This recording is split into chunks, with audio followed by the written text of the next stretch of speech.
My name is Ashley Scher. I'm the founder and CEO of Share Love Fund.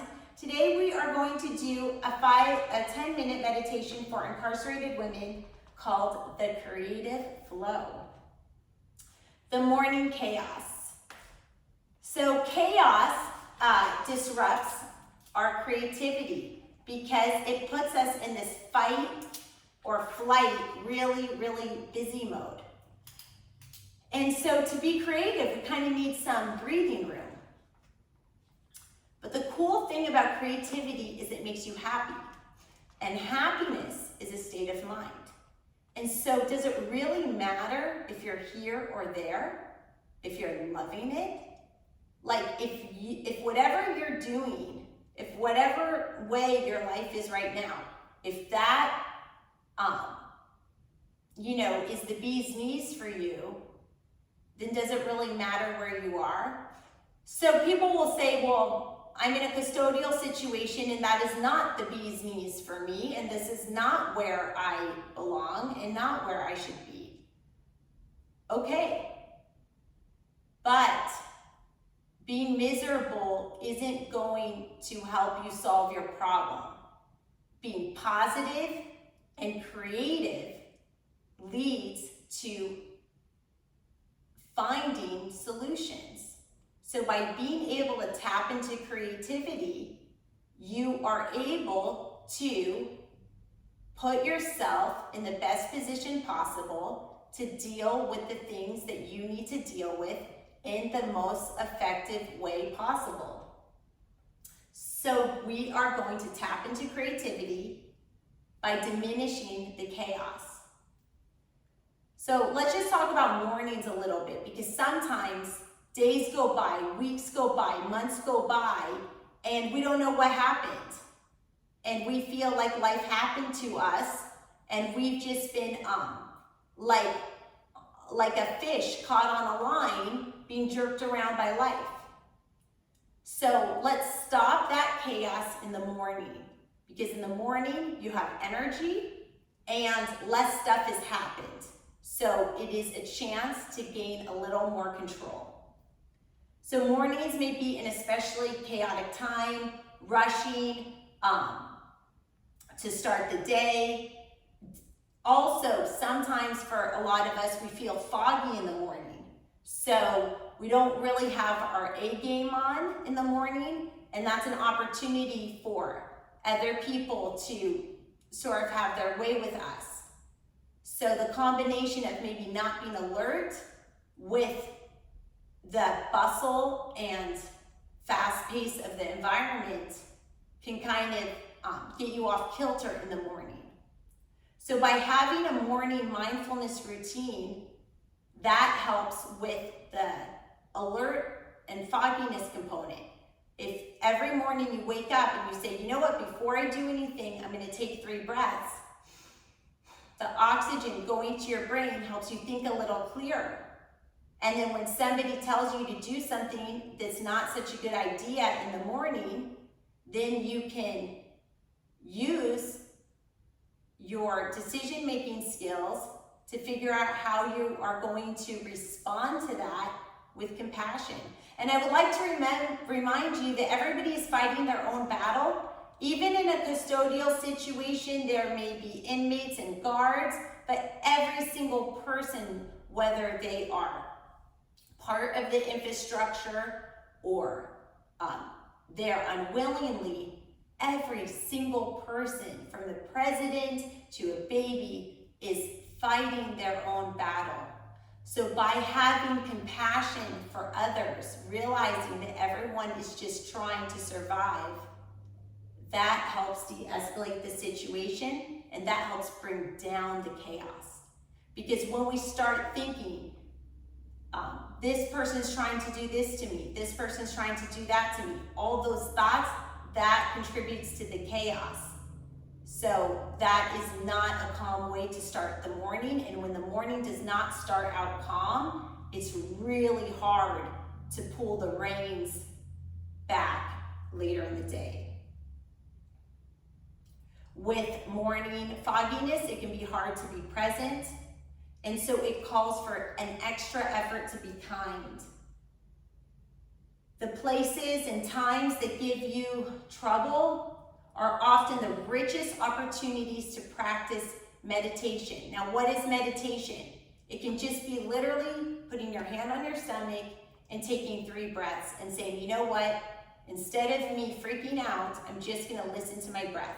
And if your mind is really racing with a lot of thoughts that are making you nervous, then as you breathe, you can say the words, inhale, exhale, inhale, exhale. It's pretty hard to think about things that are upsetting you while you are inhaling and saying the word inhale out loud and listening to the word inhale and exhaling and saying the word exhale out loud and listening to it and having your hands on your stomach so you can feel it.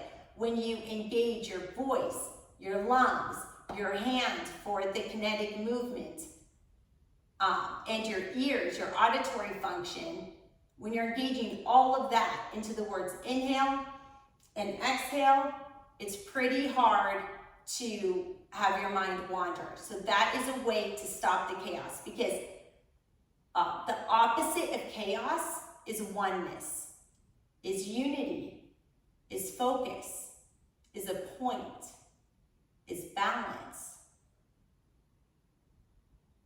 singularity, calm, peace. You are the opposite of chaos. You are one single being. You are the miracle of life. Stuff doesn't just have to happen to you.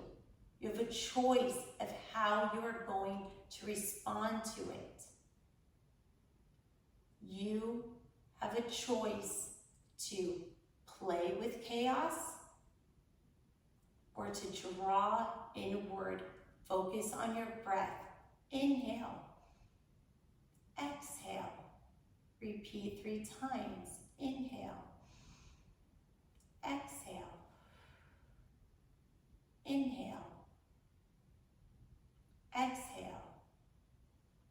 You can tell chaos that you don't want to play today because you are focused on being your own best friend as your own pillar of strength. Notice when your mind and body are moving towards stress. You don't need to do anything. Watch it happen with patient awareness. Just observe this process, and that can help you understand it more deeply and become less vulnerable in the future.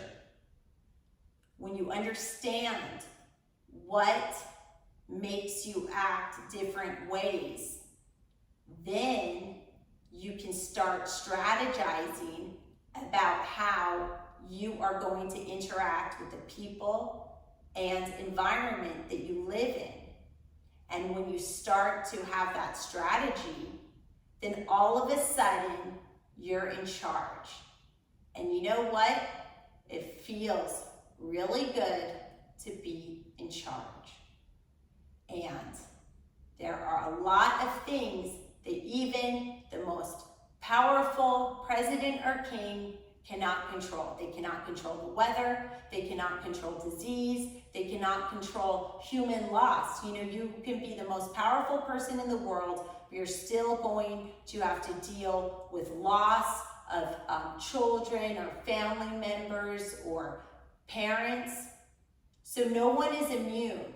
So maybe you feel like you are in a custodial situation and there's nothing you can control and all these things happen to you. But please try to remember that even the most powerful person in the world cannot control whether they get cancer or whether their spouse leaves them and other things like that.